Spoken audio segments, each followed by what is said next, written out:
નમસ્કાર દર્શક મિત્રો, વર્ષ 2025ના અંતિમ જીટીપીએલ જૂનાગઢ ન્યૂઝમાં આપનું સ્વાગત છે. જોઈએ આજના મુખ્ય સમાચાર.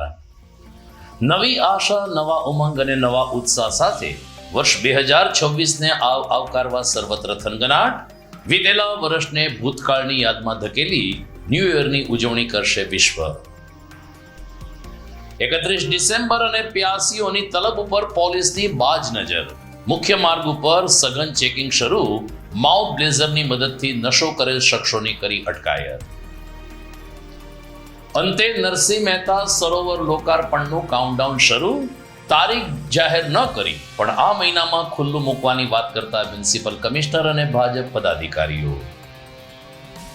અને એટ્રોસિટીના કેસમાં જેલમાં ગયેલ વિસાવદર આમ આદમી પાર્ટીના પ્રમુખ હરેશ સાવલિયા ઉપર જેલમાં હુમલો. સિવિલમાં આપના હોદ્દેદારો દોડી ગયા. આ તમામ સમાચાર આપણે વિસ્તારથી જોઈએ અને ખાસ કરીને દર્શક મિત્રો નોંધ લેશે વીતેલું વર્ષ જૂનાગઢ માટે કેવું રહ્યું, ખાટી મીઠી શું વાતો છે એનો પણ નાનકડો અહેવાલ જોશું આ વિરામ બાદ.